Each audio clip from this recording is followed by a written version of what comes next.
Don Miguel, quería empezar hablando de una suerte, no sé si de marca o sello, revisando su biografía. Yo he presenciado, bueno, quizás sea una impresión muy personal, sobre la violencia como una marca en su vida. En la niñez, en la adolescencia en Piura, usted hablaba de discriminación y explotación. Esa lectura es, digamos, un poco antojadiza de mi parte, hablar de la violencia como una marca en su vida. Yo vivía en Piura, en un barrio modesto de Piura, un barrio pobre de Piura, hasta los 10 años. Creo que esos 10 años han dejado una huella en mí. Era un barrio pobre, no de los más pobres, ¿no? Porque había todavía gente mucho más pobre. Por diferentes circunstancias no tenía muchos amigos en esa época.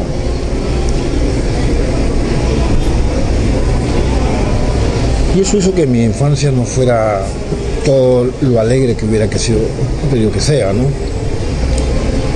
Después de los 10 años me trasladé fue mejorando la posición de mis padres, me trasladé a otro barrio de clase media, y luego vino la adolescencia, y para mí la adolescencia fue una etapa maravillosa, fue como una explosión de vida, de vitalidad, de alegría y de rebeldía también. Entonces, un poco se compensa esta parte de mi vida, una infancia no demasiado alegre, con una adolescencia exultante, exaltante. Es un poco, incluso a mí, cuando leí una entrevista que había dado hace algunos años, cuando afirma mi infancia no fue feliz, sí, me hizo pensar, bueno, cómo era Miguel Gutiérrez de niño, porque usted también se describe como una persona que tiene problemas para relacionarse con los demás, o sea, que era un poco retraído, ¿no? Sí, sí. Tímido. Y me hacía pensar si en casa también bueno, no sé, había alguna manera de represión, una manera... En todo caso la represión que existía en mi casa no era por mi padre ni por mi madre, ¿no? Sino por mi abuelo. Porque si usted ha leído La violencia del tiempo, la imagen del viejo Villar, ¿no? Es una imagen muy fuerte, ¿no? Inspirada en parte en mi abuelo y en mi familia paterna, ¿no? Creo que ahí, con las cosas que yo escuchaba, tuve un conocimiento precoz de la violencia familiar, violencia del mundo privado, digamos, no en relación a lo social. Aunque yo mismo no padecí eso. En todo caso, un orden, ¿no? Sí, no, pero además, para mí mi abuelo era la imagen del Padre Eterno, todopoderoso, ¿no? Todopoderoso, arbitrario como todo Dios, que podía repartir sus dones de generosidad y también de mezquindad, ¿no? En cuanto a mi padre, era un hombre un poco tímido como yo, pero un maravilloso lector, un lector y sobre todo un ansia de conocimiento, ¿no? Y lo llevó desde muy niño, de los 15 años por lo menos, a ir adquiriendo una biblioteca. No una gran biblioteca, pero sí una biblioteca modesta pero importante, sobre todo para ese sector social. Ahí en esos primeros 10 años, uno de los problemas de mi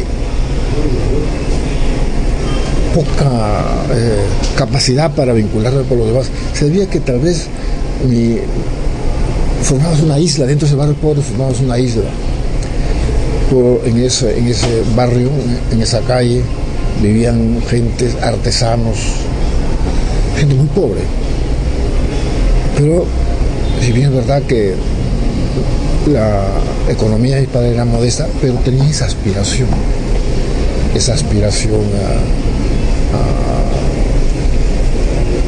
por el conocimiento.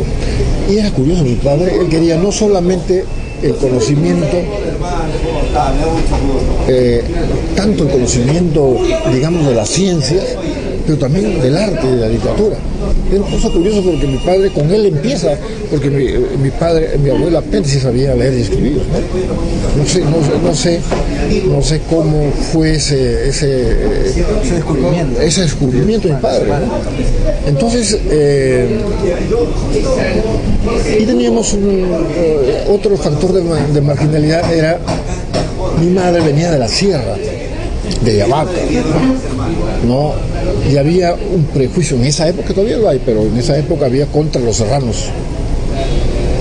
Y otra cosa, mi madre era, con los ayabaquinos, una mujer blanca. En cambio, la gente que vivía en ese barrio eran mestizos, ¿no? Y ahí se produció un racismo al revés. Otra cara del racismo, ¿no? Que en ese trance la violencia o la burla se ejercía sobre el blanco pobre. Era venganza contra los que se le llamaba blancos, los hacendados, grandes propietarios. Por estas circunstancias creo que tuve poca posibilidad de hacer. Sin embargo, conocí gente maravillosa. Y aún ahora, cuando voy a Piura, mis amigos son de esa, siempre los voy a visitar. Algunos han prosperado, en general han prosperado, pero yo en la infancia no tuve mucha relación con ellos. Digamos, no participé en la pandilla, por ejemplo, con ellos, ¿no? De ahí que cuando me voy a otro barrio hay un periodo también de casi carencia absoluta de amigos hasta los 15 años, que viene esa cosa maravillosa. Bien, ahora, para redondear esto, mi padre llegó a adquirir una biblioteca modesta pero interesante y formó a sus hijos. Todos mis hermanos son profesionales, ¿no? Con esa ansia, esa aspiración, adquirir todos los conocimientos y sobresalir, sea en la ciencia, o sea en el arte, la literatura o en la música. Era curioso mi padre, ¿no? Porque él también se inscribía en muchos cursos. Sin embargo, era un hombre más bien tímido, que escondía su timidez con un rostro agestado, digamos, ¿no? Que es una moda de defensa de todos los tímidos, ¿no? O sea que con mis padres tuve muy buena relación, tenemos unos padres maravillosos, pero el ambiente era un ambiente para mí triste. Luego ya don Miguel viene este descubrimiento de Crimen y Castigo. Ya, yo tenía... ¿A los 13 o a los 14? ¿no? Entre 13, ya había cumplido 13 años. ¿No? Usted dice, sí, da una declaración que es muy romántica, digamos, hacia un libro, porque dice que Crimen y Castigo le dio sentido a mi vida. Dice. Efectivamente, ¿no? Efectivamente. Yo le he dicho, hasta los 10 años, yo tuve problemas para relacionarme con la gente de mi barrio, con los niños, ¿eh? Porque más bien sí me llevaba muy bien con los viejos, ¿ah? Eso sí. Con los viejos, con la gente mayor de 20 años me llevaba, pero sí con los niños tenía esa dificultad. Luego hay un periodo entre los 10 y los 14, 15 años en que no tuve amigos. Y me había venido a un nuevo barrio. En ese periodo leí Crimen y Castigo porque entre los que leían la biblioteca, los libros que compraba mi padre, era mi padre, pero había una tía. Usted sabe que las tías ocupan un lugar muy importante en la literatura de la humanidad, ¿no? Entonces esta querida tía, era jovencita, ¿no? Seguramente yo la veía como mayor, pero haciendo mis cálculos, cuando yo era niño ella tenía 20 como la niña ella, ¿no? Y era una lectora voraz, y le contaba a sus hermanas, ¿no? Todos los días le iba contando el libro que iba leyendo. Entonces ella me dijo que el mejor escritor del mundo era Dostoyevski y la mejor novela del mundo era Crimen y Castigo. Así que un día entré a la biblioteca, de frente a Crimen y Castigo, y como ya he contado, fue pues un deslumbramiento. Cosa curiosa,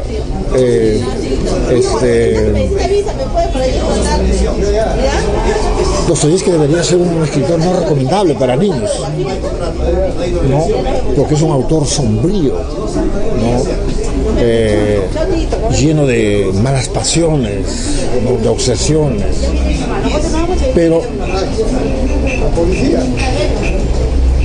en mí despertó otras cosas. Era un libro triste, un libro retorcido. Sin embargo, yo cuando leí era otro niño, ya no era el chico debilucho, y me sentía fuerte. Esta tía era hermana de su padre, ¿verdad? Era, no, de mi madre. De mi madre, una mujer maravillosa, que murió, vino acá a Lima, se casó y murió acá en el Hospital 2 de Mayo, ¿no? Usted también cuenta ahí, y eso no sé si sea una bella exageración de su parte, cuando dice que cuando leía Crimen y Castigo me acosaba en terrores nocturnos y era martirizado por insomnios tenaces. Sí. ¿Tanto así o es una seguramente exageración de la realidad? siempre hay una exageración, ¿no? Pero en todo caso, yo he padecido insomnio de muy niño. Yo tengo un artículo que se llama La novela como un fabular incesante. Y hasta ahora, el otra vez me encontré con un amigo que lo había dejado de ver muchos años, que casi no me acordaba de él. ¿Te acuerdas de ti?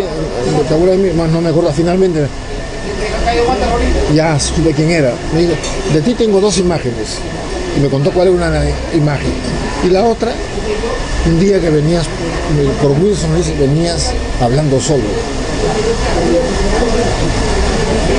Entonces, yo tenía esa manía, que ahora la controlo mucho. Y ella venía desde la infancia. Quise contarme historias a mí mismo, ¿no? Y eso también me producía, no sé si esa es la causa u otra, tal vez un estado de infelicidad no explicable, me llevaba pues a fabular mucho y esta cosa de los insomnios que hasta ahora de vez en cuando todavía tengo, ¿no? Eso se acentuó con Crimen y Castigo, pero al mismo tiempo me comunicó fuerza ese libro. O sea, además eso es lo maravilloso de la literatura, ¿no? Por una parte lees un libro terrible, ¿no? Tremendo, pero ese mismo libro te hace descubrir potencialidades en ti. Entonces vi a Piura con otros ojos, ¿no? ¿Qué fue lo que le tocó en particular? Bueno, Crimen y Castigo, la historia de este estudiante desesperado por dinero que mata a la... Sí. El hecho del asesinato mismo, pero además los personajes, Marmeladov, por ejemplo, el personaje extraordinario. Luego la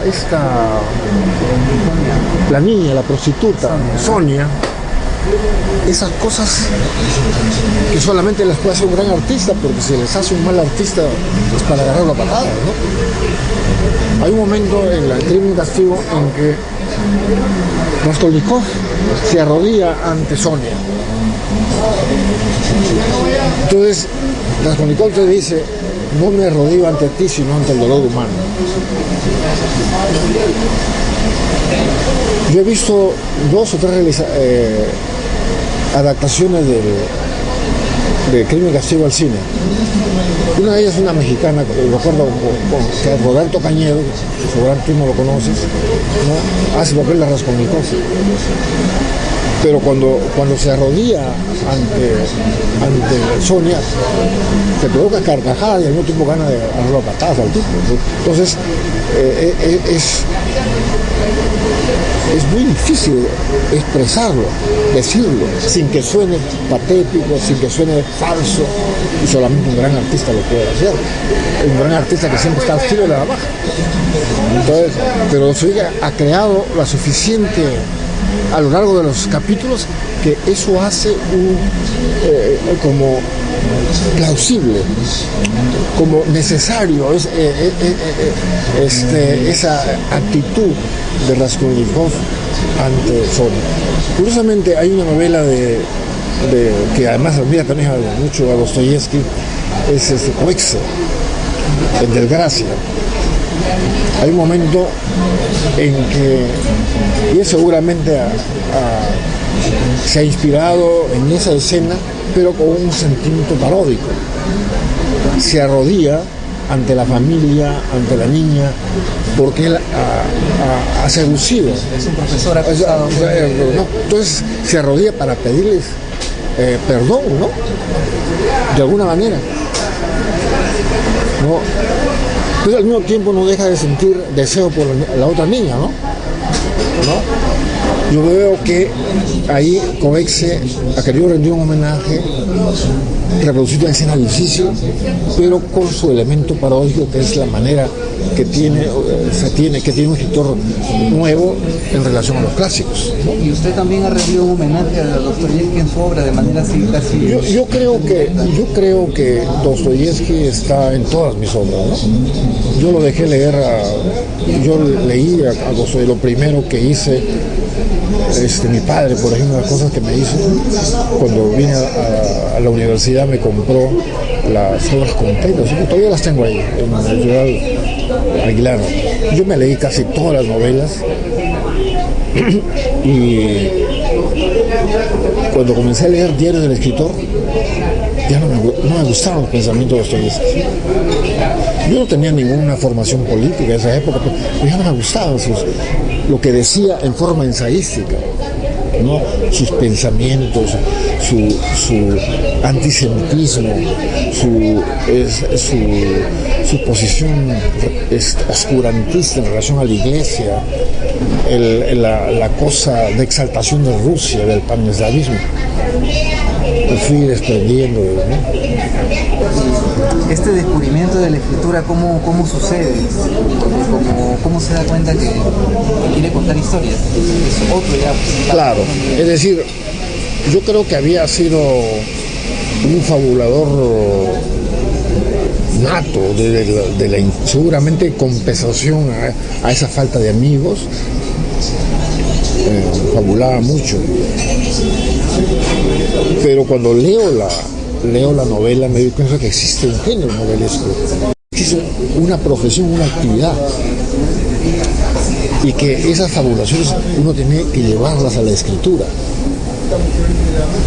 A los 15, 16 años sacamos una revista, la revista del colegio, que la dirigimos con este amigo. Fue una experiencia maravillosa. Y escribí mi primer artículo. 16 años tenía. Y curiosamente el primer artículo era sobre Inca Garcilaso, La Vega y el mestizaje. ¿Cómo se llama la revista? La revista se llamaba Horizonte, que era la revista del colegio. Pero nosotros le dimos otro contenido. Y al final los curas censuraron la revista. No la sacaron, ¿no? Nos arrebataron todo y desecharon artículos, pusieron una serie de otros artículos y además corrigieron lo que habían dicho los estudiantes. Es una cosa tremenda. Entonces, pero fue un momento muy bonito, ¿no? ¿Qué argumento, qué artículos había para no, como le dijo a ese amigo mío, le dijo el cura, usted ha escrito ese artículo con un corazón rencoroso, le dijo, ¿no? ¿Por qué? Él se le había encomendado esa tarea, escribir sobre las figuras queridas del colegio. Entonces puso al portero, al cocinero, al panadero, ¿no? Al sacristán, y no puso a ningún cura, ¿no? A ningún cura. Entonces censuraron ese artículo, ¿no? Bueno, ahí yo escribí 2 artículos que uno me hicieron desaparecer, pero publicaron el de creo que se llama Garcilaso Montilla, porque yo había leído un artículo de un libro de Porra Barrenechea. Entonces fíjese, ¿no?, cómo fue tal vez la figura de Garcilaso vinculada a este problema del mestizaje, que es otro de los temas que yo he visto, ¿no?, que aparece, no porque yo haya teorizado, sino que aparece en toda mi novela, en toda mi narrativa, ¿no? Sin que yo no. Sí, entonces, bueno, entonces ahí fue que con este amigo comenzamos a escribir, ¿no? Y ya vine a Lima. ¿no? ¿Cuentos o...? Cuentos. Yo escribía dos tipos de cuentos. Un tipo de cuentos tipo apólogos, tipo parábolas. Muy influido por uno de los escritores que yo conocía cuando vine acá a Lima, y es otra de las grandes influencias para mí, es Kafka. Entonces me encantaban sus historias cortas. Y escribí, desgraciadamente nunca publiqué nada, y creo que había unas cuantas historias que hubieran sido bonitas publicarlas, ¿no? Entonces, ahí, y publiqué otros cuentos, y un día yo escribía cuentos, mi amigo era mi lector, y claro, ese lector me quería tanto que decía pues que eran maravillosos los cuentos, además lo hacíamos entre las cervezas. Entonces yo quería tener una imagen más o menos objetiva, si tengo o no capacidad. Entonces un día saqué 3 copias y dije, voy a darle a un escritor, perdón, a un narrador, a un poeta y a un crítico, ¿no? Entonces me acerqué a Arguedas, le entregué a Arguedas, me acerqué a Guasito Delgado. Nunca había hablado con ellos, yo sabía quién era, yo los había leído. Y el otro crítico fue Armando Zubizarreta, que fue el más difícil de abordar, ¿no?